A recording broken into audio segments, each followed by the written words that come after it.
Çok güzel oldu. Bayağı büyük almışız. Ama ne yapacağız? Ne yapacağız? Havluyu tekrar yanına koyup kepçeleri onun üstüne koyacağız. Tamam, öyle yapalım. Aa, bir baktım boşaltmış çekmeceyi Zeynep. Hemen başlamış yerleştirmeye. Dedim ki bekle, videosunu çekecektim. Aldım getirdim artık. Güzel ama kaşık. Zaten kepçeler büyük olsa da sığmıyor ki. Ya şimdi şöyle bir şey var bebeğim. Tamam mı? Şu uzun taraf bu tarafa gelsin. Bu havluyu bu tarafa koyalım. Neden? Çünkü sağ elimi kullandığım için hemen sağdan daha kolay alabilmek gerekiyor. Şu lekeler de bu arada çıkaramadık, bunları çıkmıyor yani. Yapan nasıl yapmışsa. Eline sağlık. Halk ekmek. Oh mis. Ters çevir istersen. Ya tamam, nasıl biliyorsan öyle koy. Ne, onları sen yap hadi ya. Yaparım. Kaşıkları bu tarafa mı koyuyorsun? Evet, kaşıklar en orada olsun. Büyük çatallar buraya. Evet. Aynen. Şu bıçaklar şuraya sığarsa bıçakları şuraya koymak isterdim. Yok, sığmayacak. Evet, süzgüyü buraya. Tamam, makası da buraya koyalım. Buraya. Sığacak mı? Şöyle koyalım. Şöyle. Tamam. Şu. Bu ne? Ya o şey. Aynen. Bunu da buraya koyalım. Bunlar çok sık kullanılan şeyler Çay değil benim kaşığını buraya evimde de. Orası aslında çay kaşıkları içinde. Zaten bir tane mi çay kaşığı? Evet. Tamam. Şu küçük bıçakları ve şunu şuraya koyalım. Bunun layık olduğu yer aslında benim kafamın üstü. Ama şimdilik çekmeceye koyuyoruz. Tamam. Bitti. Rendemiz kaldı. Rendeyi bir alta koyalım bence. Tamam. Ben bir tekrar bakayım oraya da ondan sonra şey ettirelim. Biz bugün ne iş yaptık? Zeynep! Ne iş yaptık biz bugün? Taşındık diyor. Ya o kadar çok yorulduk ki. Şimdi bir tek televizyon alabildik. 3-4 tane mobilyacıya girdik. Koltuk baktım ben. Benim buranın ölçüsünde. Koltukları 2500 TL'den açıyorlar. Yani fiyat olarak beni açıkçası aşıyor. Ben internette görmüştüm. Benzeri bir koltuk. Tekrar bir ölçülerini değerlendireceğim. Bu arada metremi evde unutmuştum. Kızımdan rica ettim. Metremi ve kredi kartımı getirdi. Metreyle bir ölçüsünü alacağım. Büyük bir ihtimalle internetten alacağım. Çünkü orada 999 TL'ye sanki böyle bir koltuk görmüştüm. Şöyle köşeli bir koltuk. Tam buraya uygun. Az sonra işte onunla ilgileneceğim. Ama bunun öncesinde buraları yerleştireceğim de pek yorulduk ya. Haricinde başka nerelere girdik? İşte o buzdolabına aklım kalmadı desem yalan olur. Çünkü kaç tane beyaz eşyacıyı gezdik. Ve yine beyaz eşyalar almış başını yürümüş. Fiyatlar uçmuş. Yani buraya kalkıp da ben 6-7 bin liraya bir buzdolabı almak kesinlikle zaten istemiyorum. Yine o buzdolabı baktığımız ikinci el mağazasında klimada var olduğunu söylediler ama başka bir şubeleri varmış, oradaymış. Onlarla tekrar bir görüşebilirim. Biraz sonra işte buzdolabının yerini bir ölçeceğim. Olursa büyük bir ihtimalle o buzdolabını alacak gibiyim. Daha uygun bir buzdolabı bulabileceğimi zannetmiyorum. Ondan sonra biraz dönüşte yine alışveriş yaptık. Zeynep zaten atıldı gitti. Şu anda yatağın üstünde yattı, cep telefonuyla oynuyor. Gerçekten çok yorulduk. Hani hiçbir işte üretemedik gibi oldu aslında. Ama bir şeyler de olduğu gibi. Dönüşte tekrar markete girdik. Birkaç bir şey aldım. Onu paylaşayım sizinle. Yine evden bir şeyler getirdim. Onları paylaşayım. Bu videoda böyle bir video olsun. Romeo bir parça alıştı şu anda. Gitti tam o tuvaletini koyduğum yerin köşesine yattı. Oradan bana bakıyor. Şöyle bir kamerayı konumlandırayım. Yaptığım alışverişi de paylaşayım sizinle. Sonra da evden getirdiklerimi paylaşayım. Sonra da videomu bitirelim. Ben de gideyim.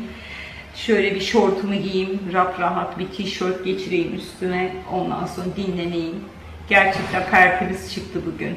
Bu defa dönüşte A101'e uğradık. A101'den birkaç parça bir şeyler aldık.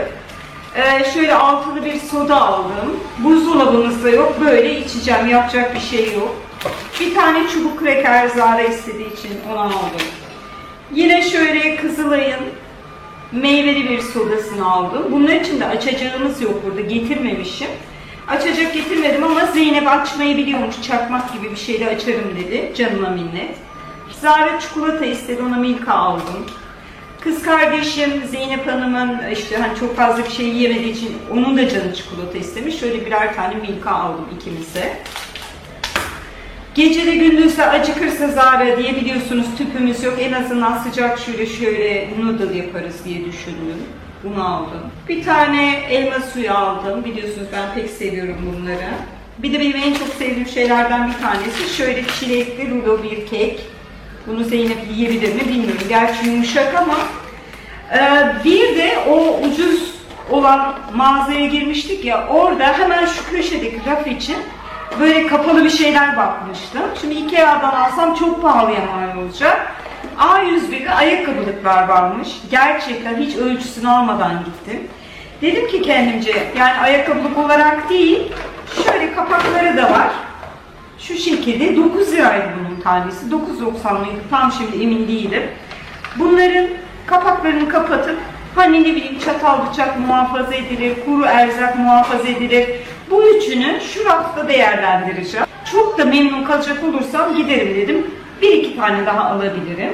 Çünkü gayet derli toplu ve düzenli olacağını düşünüyorum. Bunları kiler gibi kullanacağım ben. Bak çok güzel bir amacı olacak. Bir de ben bunları almaya gittim. Hiç ölçüsüne bakmadım. Bakın şimdi nasıl bir göz, ne denir ona? Göz ölçüm varsa tam buraya uygun, görüyor musunuz? Çünkü burası çok enli değil. Enli olmadığı için böyle özel bir şey olması lazımdı. Bir de güzel olan tarafı bak şuralardan hava dağılacak. Evet. Erzaklar. Yani çok bir kuru erzağımız yok şimdilik ama en azından şunları ortadan kaldırırız. Yarın pirinç olur. Ondan sonra buraya tatlı şeyleri koyalım. Peki. Pirinç olur. Başka ne olur? Tuz olur. Ne bileyim hani torbada bir şeyler saklamak istersin. Tamam. Bu tamam, bunu kapatalım. Şimdilik böyle gözüküyor burası. Şöyle 3 tane raf için aldım. Hani ölçüsünü bilmediğim için 3 tane aldım.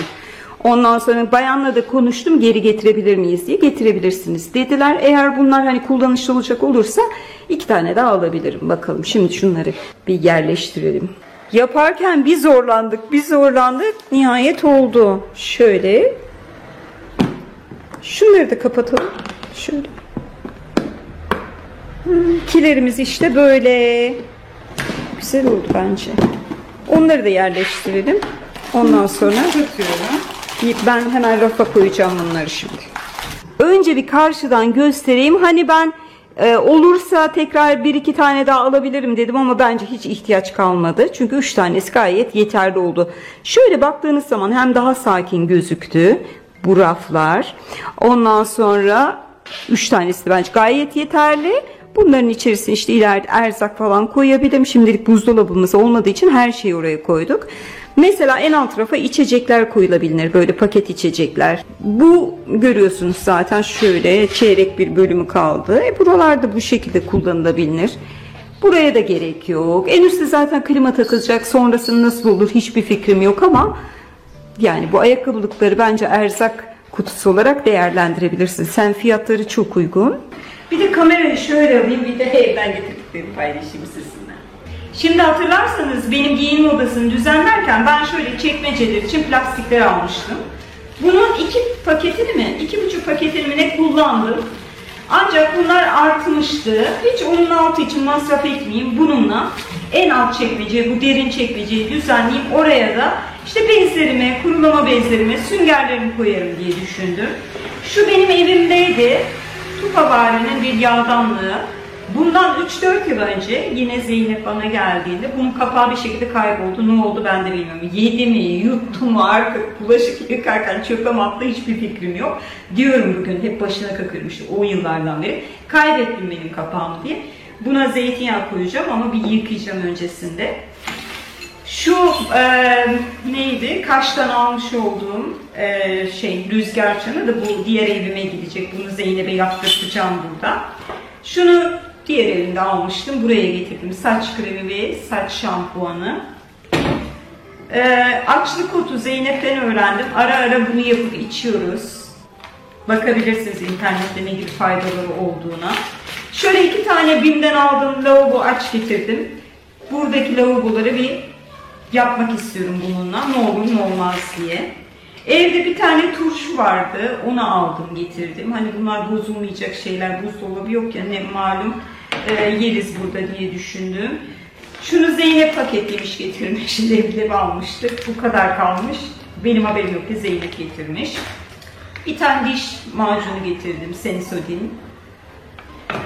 Bir tane çay süzgüsü getirdim. Burada çay süzgüsü yoktu.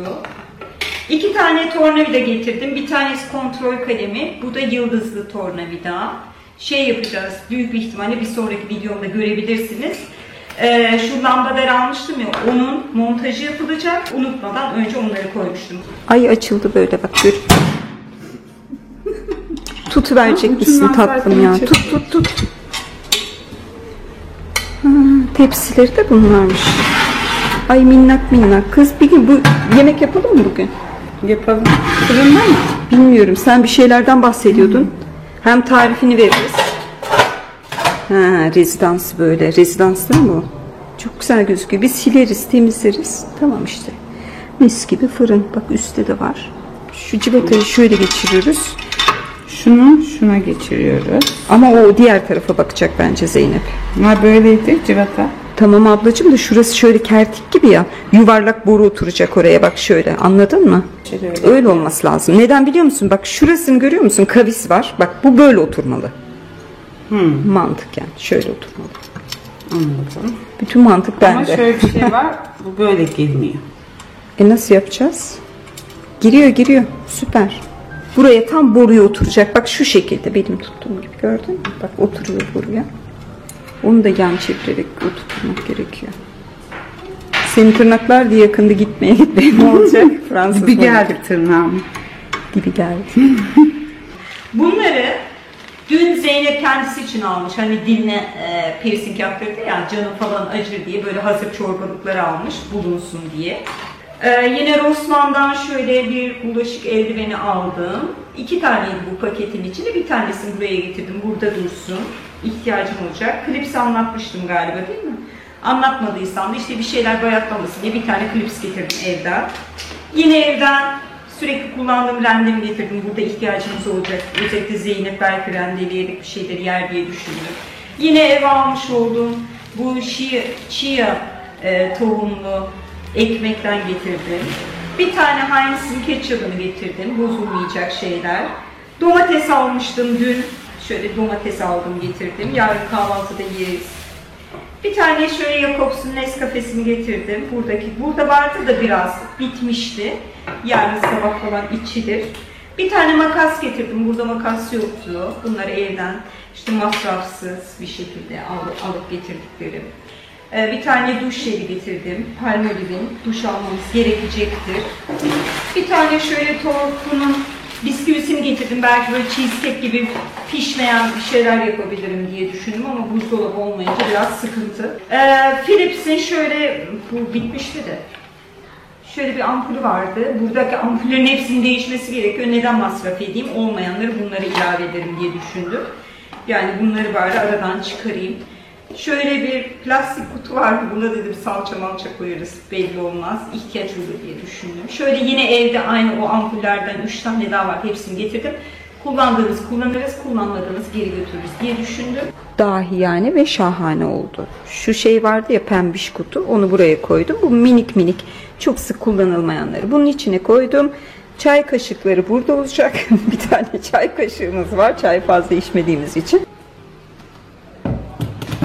Kız çok tatlı değil mi ya? Evet harika. Bitmeden ben de alayım bir tane bundan. Bitmezse tabii. Nasıl kapışıyorlardı gördün değil mi? Ters mi taktın? Yamak mı taktın?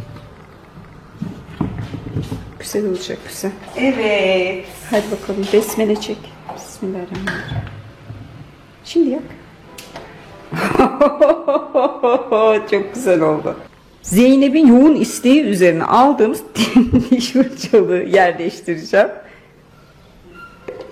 Sadece şunu koyalım. Diş fırçalarımızı şimdi göstermeyelim.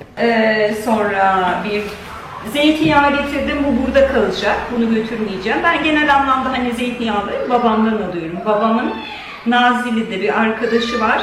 Ve babama kamyon bu zeytinyağlardan getiriyor satması için.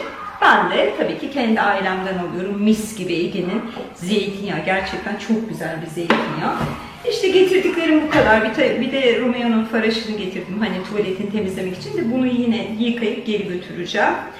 Böyle işte arkadaşlar. Ben artık videomu burada sonlandırıyorum. Umarım keyif alarak izlediğiniz bir video olmuştur. Biz bugün gerçekten çok koşturduk. Epeyce de bir yorulduk. Şimdi artık dinlenme vakti. Daha sonra yeni bir videomda sizinle tekrar görüşmek üzere. Lütfen kanalıma abone olmayı, bildirim zilini açmayı ki videolarımdan ilk siz haberdar olabilirsiniz. Öyle bakmaya konsantrasyonumu dağıtıyorsun. Bir de biliyorsunuz YouTube'da yorumlar çok önemli. Lütfen minik bir kalp de olsa yorum yapmayı unutmayın. Kendinize iyi bakın. Yeni bir videoda görüşmek üzere. Hoşça kalın.